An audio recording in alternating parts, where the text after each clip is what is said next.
Alright guys, TacticalRab here, and today hope you're all doing well and enjoying your day so far. There have been some legendary OpTic defeats over the years, but in recent memory, nothing takes the cake quite like this one. Boston Breach today, becoming recently the worst CDL team in history by some metrics, the worst ever map loss streak, the worst ever series loss streak, hadn't won a series in over 3 months. Today was their chance to do the funniest thing ever, and guess what? They've only gone and done it. What does this mean, especially in the way and the manner of this defeat for OpTic Texas, mean for their future as an organisation? Do they have any chance, now that they're guaranteed a elusive bracket start, of making it happen at Major 4 or even 2 weeks after the World Championship? Crazy day of cards. I'm sure your guys' comments are going to be unbelievable. Leave them down below. Hit the like button as well if you enjoy. Subscribe if you are new, and let's dive straight into the series, because beginning with FaZe versus Miami, this was one I was looking forward to, as I said earlier today, just to see how competitive Miami could be. And again, you see that generally FaZe will have the upper hand, but it was not that clear cut at all.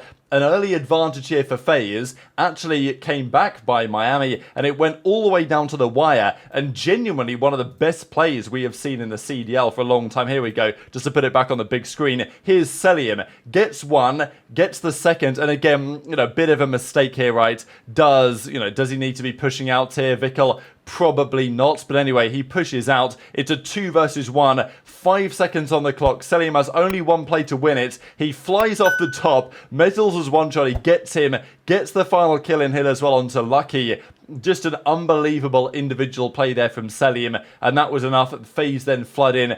They get the map 1 win. So, yeah, crazy circumstances, because this genuinely looked like a Miami comeback, but all of a sudden Cell does this to get the clutch. Ridiculous stuff. They win the game 1, they win the game 2. So Miami, their search and destroy, it's not going to be 100%. They won a lot of search and destroys in a row recently. They're never going to win all of them in a row, but still their search and destroy has been better than otherwise might have been expected. They do go down here though. However, they do go on to win the control pretty impressively, to be fair. This was for some time FaZe's real bread and butter control map, and they would very rarely lose on it. As of late though, FaZe are a bit more vulnerable here on high-rise control. Obviously part of that, as we saw against Drazah, was, well, the barrels absolutely going, to the moon, as we full well know, as we talked about last night. But even without, some drama like that occurring, FaZe can still lose here. ReeaL had a mega high-rise control, 37 in 22, 7,000 damage to get them over the line there, and honestly it was a pretty close fought map 4, so this impressed me for Miami, right? I talked about it earlier today. If I had to pick a dark horse for the event, who do I pick? Genuinely, Miami might be the pick to go for, because not only can they be competitive in the respawn modes, their search and destroy is also probably the best out of the other candidates, and if you're going to pick a dark horse, it's got to be a good search team, because that's the only way that if you're going to make a dark horse run to top 4, top 3, maybe even to the finals, you're going to have to win some game 5 search and destroys in there. Many teams simply are not capable of doing so, but Miami are capable of pushing some of the top teams close. They will tend to lose, but it's not like it was absolutely clear-cut FaZe dominance from start to finish in this one, but FaZe did close out in the end. There are some other options as well if you're talking about dark horse, and there will be questions for me still as to whether Miami's playstyle can really transfer as well as they would like it to a LAN environment.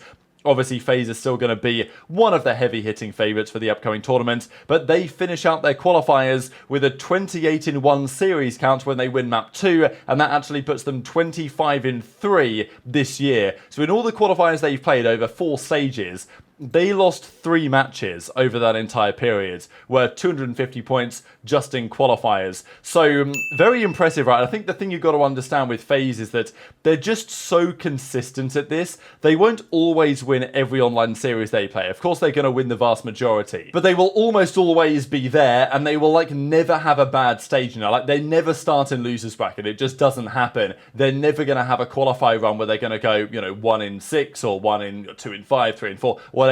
They're always going to be a bare minimum positive 3 in 2, 4 in 3, 4 in 1, depending on 7 or 5 matches over the last couple of years. So 25-3 this year. FaZe, they played 4 cycles of qualifiers, only losing 3 series across those 4. These were the overall numbers. Cell, Drazah, simple in the positive. Vikul had a pretty rough one here as well, by the damage and by the KD.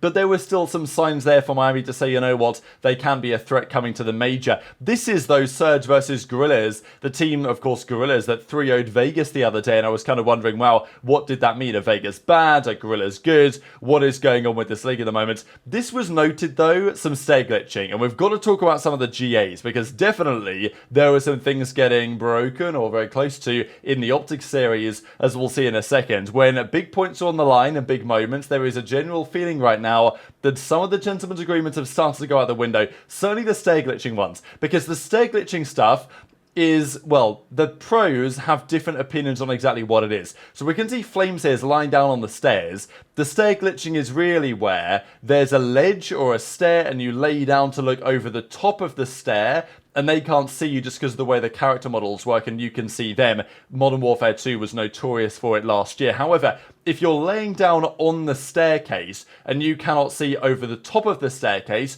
you're only waiting for a gunfight when someone rounds the crest, then that's kind of like, well, you're not really stair glitching, you're kind of just laying down playing an off angle type thing. That's what the players say.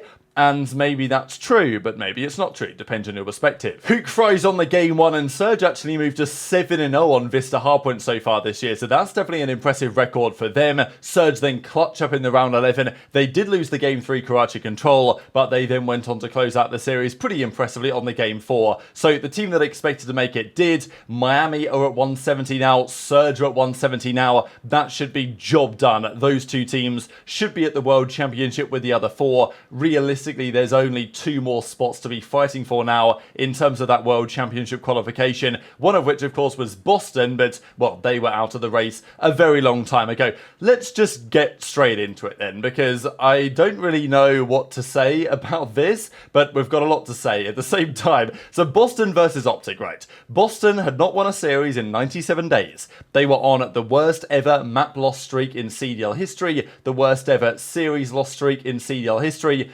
effectively by many metrics, the worst CDL team ever assembled. The Priestahh to an SMG move didn't seem to be working. The Major Maniac recruitment, he was getting largely farmed. Even Snoopy and Beans had fallen off over the last couple of series. And game 1 looked like, okay, to some degree, back to normality. OpTic take a pretty comfortable game 1 6-star hardpoint. Even Boston have been pretty good at respawns, even during their run where they were terrible, just because they would lose every single game 5. And I think a lot of the reason why they were losing game 5 is because they didn't have the confidence in themselves, Boston. They'd get to game 5 thinking they're going to choke, they're going to, somehow not ice up. But the funny thing is that these teams playing OpTic right now are full of confidence, because OpTic aren't playing well. They know they're not playing well, and that's what you can tell when you go to listen to when you see their player cams and stuff after their games, that actually teams playing OpTic feel like, yeah, these guys are beatable, and genuinely, OpTic are going to start the losers bracket, right, at the upcoming major. They will have a game against, it might be a team like Thieves or something like this, like a team that needs to win to make it to the World Championship.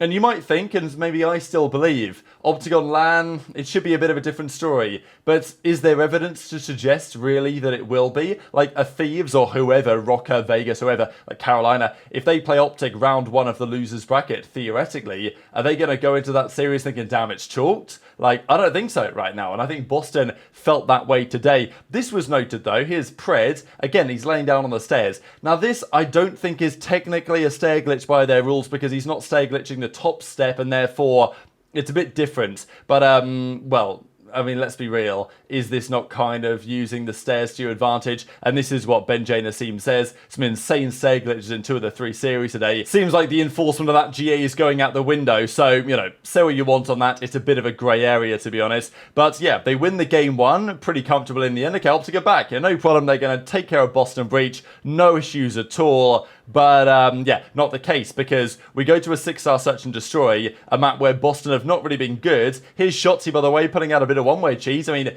this is straight up, like, I'm not saying that using the smoke is GA'd, because it's not, you're allowed to, but the way that Shotzzy uses it here is absolutely using it to gain a competitive advantage, right? Like, he deliberately stands in the smoke to gain a one-way, and, yeah, no chance for Major Maniac to see him, eventually gets down to a 1 versus 1. So, one of those interesting moments, again, where OpTic seemingly needed to kind of use every trick in the book to win this series, and it still didn't work. They, as Boston say, screw the one-ways, we've got Beans on our team. They win the game, and they finally end Boston, their incredible, like, 15-map-long losing streak here. Just I wanted to share the scoreboard because it's a moment in history. It was eventually going to happen, but the incredible thing is that Boston have been getting slammed by literally everyone. Like, their performance against Gorillas the other day was so embarrassing, and they come out here, and OpTic, all of a sudden, they're the team on the loser streak in Search and Destroy. Like, genuinely, OpTic are not far away from breaking Boston's record for Search and Destroy map losses in a row, which is like 13 or 14 or something. Like, as Turtle says, is there anything more OpTic than break and breach's map loss streak? Because they're now up to 8 in a row. That's the longest streak, of course, ever that OpTic have had in terms of losing Search and Destroys in a row, and that probably is the primary explanation for why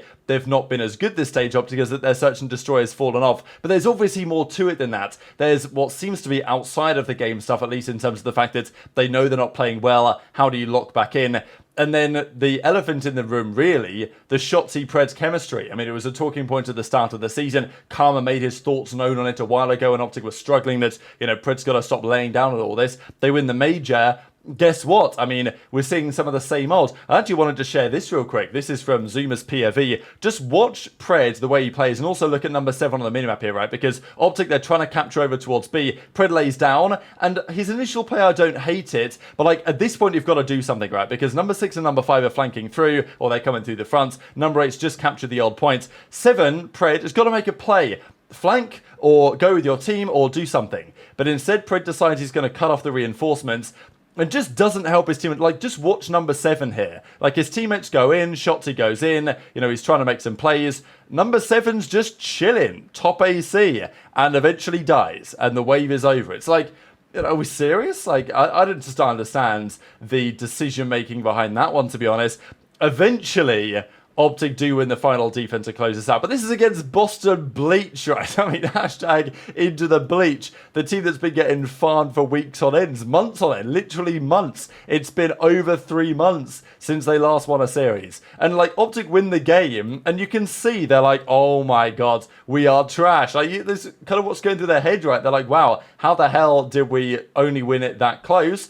And then the game 4 looked for all the world it was going to be job done and dusted, right? This is Dashy, by the way. Is he snaking this? 1 pump, 2 pumps, 2.5? I don't know, a little bit marginal. Tough to read on that one. But look, at this scoreboard, 185 to 97. Yes, the rotation is towards Boston, but is there any way in your right mind you're looking at this and thinking, OpTic are going to lose this series? Even lose the map? I mean, come on. But having got up 100, I think that OpTic probably thought they were going to win. And, well, immediately, Boston bring it back. They're straight back into the game. Even the final rotation, OpTic, yes, they lost the P1, but they had the perfect setup, the perfect rotation. They got the 2 entry kills to hold down P2, and then they just died. They just got gunned out of the points. No trades. Boston break in, get the final points. And then, of course, we go to a Search and Destroy, a Game 5 Search. A game mode that Boston cannot win to save their life this season, right? These were the OpTic faces, by the way, after the map 4 defeat. Like, I mean, Dashy was just head in hands. Pred was just hands on back of head, like, the classic poses when you're like, what is going on? And as, Octane says, sound the alarm. Boston say, this team won a major, are we serious? And going into a Game 5, at this point, it almost felt like a foregone conclusion what was going to happen here. Like, it was just written in the stars. But Boston, I mean, you can't make this stuff up. They lost 9 straight Game 5s this season. Their last Game 5 win was in February.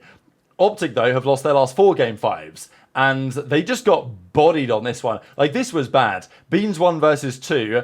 Yes, he's defending the bomb site, but you've got to play it better than this. Dashy just jumps up and dies, and then he calls him out. Beans makes the read. Kenny jumps on top of the truck, and dies. I mean, I'm just confused. Beans didn't even have a fight there, really. Like, it was just an easy couple of gunfight wins for the 1 versus 2. And it looked like OpTic weren't even going to get around here. Eventually, they get around. And, where to even go from here if you're OpTic Texas? Because this was the one you couldn't lose, right? This was the banker. This was the must-win, whatever Gary Neville said in that famous clip. Like, this was the one that was always going to win. But it didn't win, right? And at the end of the day, here we are with the 11th seed beating the 12th seed. I mean, maybe it's nothing unexpected, because OpTic are now going into the major, depending on what happens against Toronto, but let's be real, they may well lose that one as well, as the worst team of this particular stage, and therefore starting in the worst possible spot in the losers bracket as a result. So, look, I'm not going to scroll through the replies to this tweet, but you can guess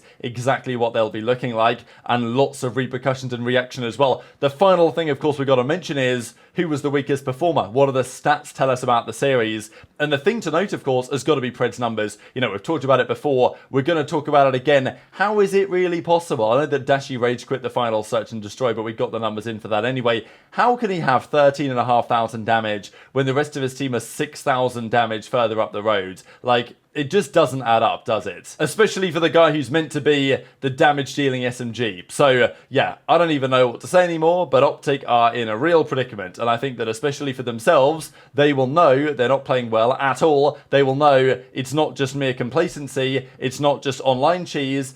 They're literally just not playing good cards. Fundamentally, from top to bottom, they look scared in a number of moments. They look lost on the map in a number of moments. They just look nowhere near from top to bottom the same team they were a few weeks ago. And I don't know if they are going to be able to recover, especially from a defeat like this, given the fact that they have one more game before the Major 4. They have however many games at Major 4, and then the World Championship just after that. That is it for them from now to the end of the season. Zed finally got to shave, so great news for him. But hit the like button if you enjoyed. Subscribe if you're new. Take care, and I'll see you next time.